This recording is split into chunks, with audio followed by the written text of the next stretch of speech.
quanto mundo moral, é governado por essas leis. Leis que denotam uma inteligência muito superior à nossa inteligência. Se a gente fosse analisar pelo lado do princípio espontâneo, do acaso, né, que tudo foi criado aleatoriamente, não seria possível explicar leis tão inteligentes que não fossem criadas por uma inteligência. Se fossem criados ao acaso, nós teríamos um verdadeiro caos. Nós poderíamos esperar, por exemplo, choques entre planetas, nós poderíamos esperar o pior, como dizem muitas teorias aí, o fim do mundo. Leon Denis faz nessa parte uma imagem que eu acho muito importante.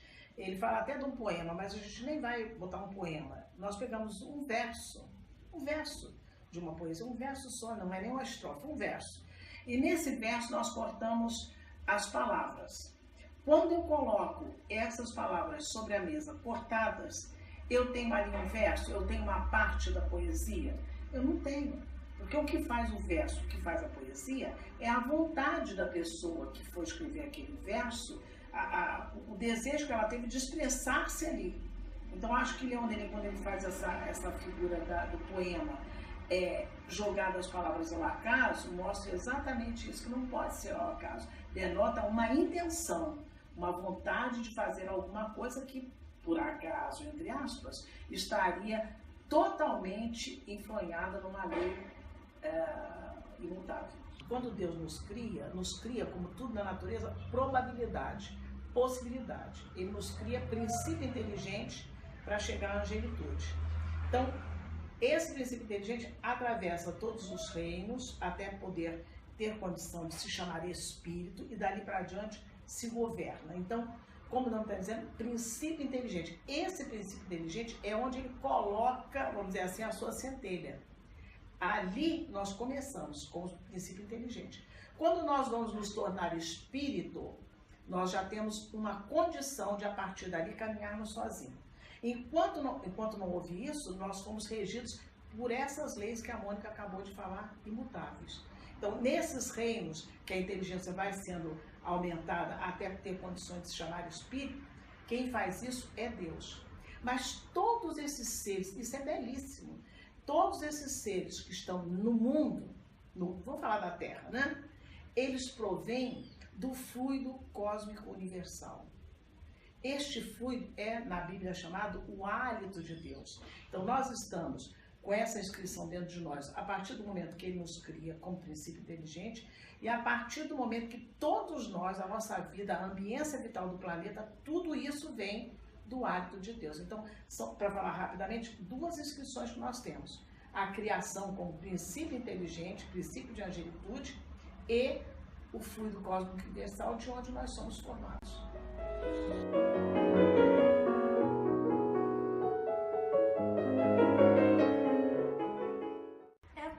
Como a gente estava falando agora há pouco, essa centelha divina, essa marquinha que nós temos de Deus, ela está lá desde que nós iniciamos nessa longa escalada evolutiva.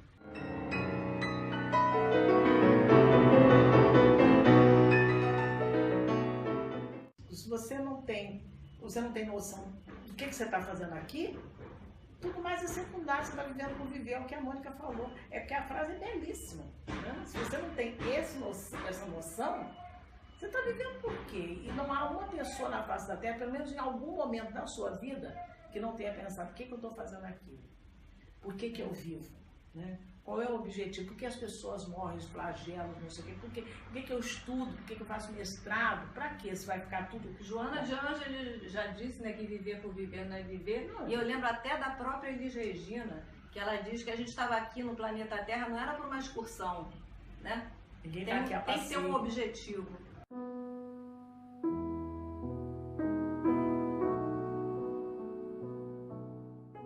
Não é que isso esteja dentro daquela lei de progresso que nos governa, mas, além disso, ela tem um benefício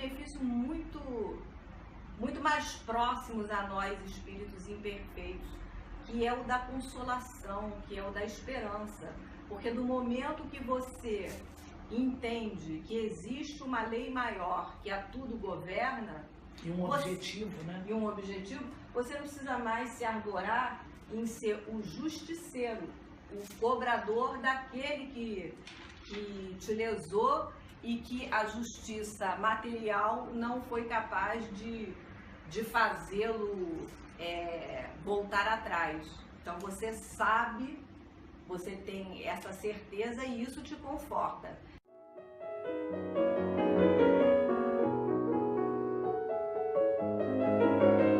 Jesus veio nos dizer, né? Você pode ser misericordioso, você pode responder o mal com o bem, porque acima dessas leis existe uma lei maior. Então não é só uma questão de evolução, né? Leonine disse que a gente percebe que a justiça governa o mundo. E esse sentido de justiça fortalece a nossa fé. Você se fortalece na fé, porque há alguma coisa maior. O fulano pode ter me feito mal, mas a gente sabe que há alguma força maior, que nada está ao acaso, nada está ao léu, né? Não está nada fortuitamente designado.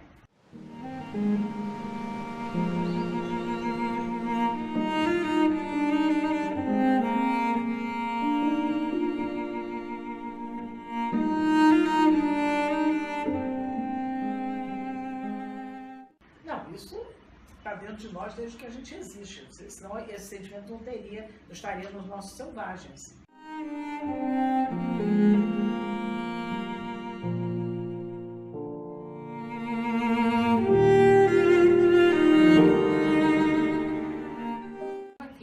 Havia outras implicações. Então, pela humanidade estar mais madura e, como a Mônica falou, pela lei do progresso, o homem hoje busca Deus não como aquela pessoa que vai salvá-lo, vai tirá-lo das dificuldades, mas principalmente aquele Pai que é o Pai que Jesus disse para nós que poderia.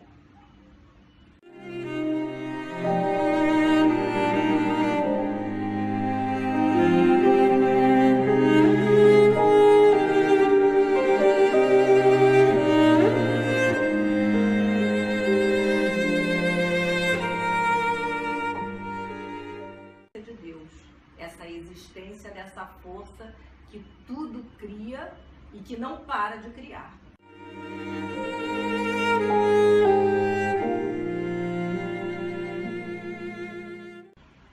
Essa é mole, é só Deus, né? Como é que é essa ideia de Deus? Como é que é essa percepção? Ela varia também de acordo com o tempo?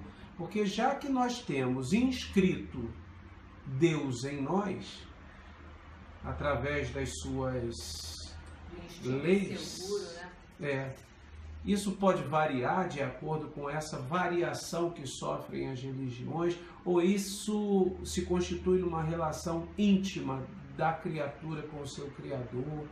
Como é que pode ser pensado isso? A doutrina espírita, Leon Denis fala isso, e a lógica nos mostra, até a verificação de fatos históricos, que à medida que o ser amadurece, ele vai tendo uma modificação nessa concepção. Na revelação de Moisés, a gente tinha uns mandamentos bem duros, bem cruéis, né? O olho por olho, dente por dente, porque a humanidade, o alcance dela ainda estava ali. Aí, depois vem Jesus e vem dizer que a gente ame o nosso inimigo, que a gente retribua o mal com o bem. Então, o amadurecimento já era outro.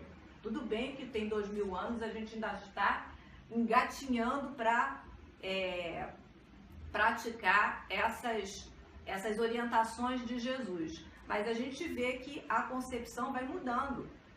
Ao tempo de Jesus, esse pai é um pai amoroso, é um pai que dá esperança. E tem uma historinha muito legal de Rubens Romanelli, que ele faz a ideia de um prédio de vários andares, e cada andar tem as suas vidraças de um colorido. Então, por exemplo, As pessoas que moram no primeiro andar, onde todas as vidraças são vermelhas, só veem o exterior em vermelho. E depois, a cada andar, no segundo andar, as pessoas que estão presas àqueles limites, as vidraças são laranjas, só veem laranja. Até o momento que elas saem dali. E aí, elas veem que a visão é bastante diferente, que é simplesmente uma soma dos coloridos de todas essas populações que habitam esses vários andares. Então, são as notícias que nós podemos trazer de Deus, ainda são assim, bastante limitadas, de acordo com o colorido da nossa capacidade. Agora, é também bonito que no Evangelho tem exatamente uma lição falando isso, o ponto de vista. O ponto de vista muda, como nesse andar aí que ela falou, com a nossa evolução. Conforme você vai evoluindo, o seu ponto de vista muda totalmente. Você vê que as ideias socialistas, elas só começam no século XIX, que é justamente a época que a doutrina espírita começa na França, né? na Europa. É uma coisa como é que há um encadeamento de tudo isso. É muito bonito isso, uma estrutura.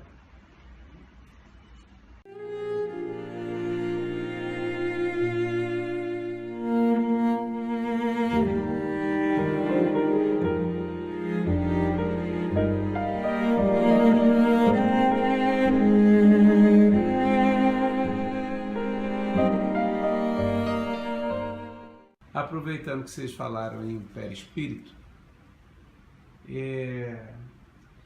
de que são constituídos todos esses corpos? Os corpos humanos, os corpos celestes, os micro-organismos, os corpos espirituais, de que são constituídos?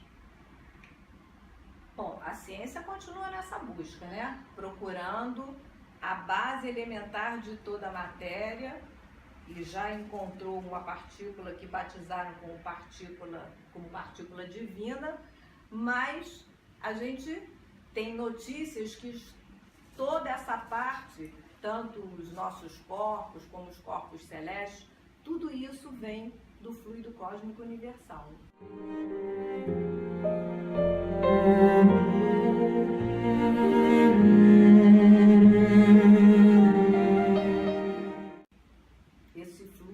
Onde nós estamos mergulhados, que é chamado na Bíblia o sopro de Deus. Olha, eu vou fazer uma imagem que é assim um pouco estranha, mas fica fácil mais ou menos da gente entender isso. O fluido cósmico universal, ele é o hálito de Deus, ele abrange toda a criação. Nós, como a Mônica falou, nós estamos mergulhados no fluido cósmico universal. Toda a criação. Agora, e aí é que entra a beleza disso. Cada mundo, pelas suas emanações químicas, fluídicas, ele forma uma variação, uma pequena variação entre o fluido cósmico universal e essas emanações do mundo. E em torno desse mundo forma o que se chama, naturalmente, a ambiência vital do planeta. É o mesmo fluido cósmico universal. Mas, vamos dizer que eu sou um mundo, a Mônica é um mundo. A variação dos meus seres vivos no meu mundo não são necessariamente os seres vivos do mundo dela. Mas todos os mundos estão habitados e Jesus foi o primeiro a dizer isso, né? Estão habitados todos os mundos. Se assim não fosse, eu teria dito, né? Então, o que acontece? É por isso que a vida vem de Deus. Porque todos os seres vivos pertinentes àquele mundo, tudo que for vida, vem da ambiência vital desse planeta. Então, a pulga vai pegar dali da ambiência vital do planeta, a quantidade de fluido vital que ela precisa para viver não sei quantos anos, todos nós. O que acontece? É até uma brincadeira quando fulano deu o último suspiro. O que é o último suspiro? É você exalar, retornar para a ambiência vital do planeta a vida que lhe resta, porque você terminou ali. Seja a pulga, seja o seu ser, seu corpo, você exala. E o que vai acontecer? Quando o último suspiro volta para a ambiência vital do planeta, dessa ambiência, outros seres aurirão, tirarão a vida para estar naquele mundo o tempo que cada ser vivo precisa estar.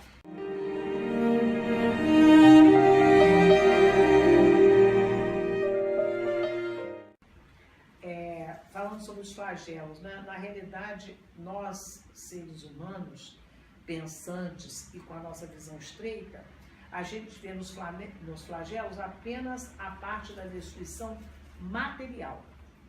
Então nós esquecemos que há uma lei de destruição que é lei. E como disse nosso querido Lavoisier, nada morre senão para renascer. Então há que haver a transformação. Se nós nos ativéssemos a que os flagelos destroem coisas materiais, portanto, se eu morro, eu estou destruindo o meu corpo. O meu eu, que eu construí até agora, eu não morre. Então, é preciso que a gente veja nos flagelos um objetivo, que ele tem um objetivo. E que ali são destruídos matéria. O que está no arquivo de cada um, as conquistas pessoais de cada espírito, nunca são destruídas. Essa é que é a visão da doutrina espírita com relação aos flagelos. Porque a gente olha aquele negócio, parece que o mundo vai acabar, aquelas ondas gigantes, tsunami. Aí começa a questionar a existência de Deus. Ótimo. E aí, lembro também de uma frase de André Luiz, quando ele fala que nas noites de escuridão mais intensa, é que é possível perceber o brilho intenso das estrelas. Então, por vezes, é necessário essa escuridão para que a gente coloque o foco onde ele realmente deve estar. Porque às vezes a gente se perde, né? A gente fica meio perdido com as belezas materiais e perde o foco da nossa criação.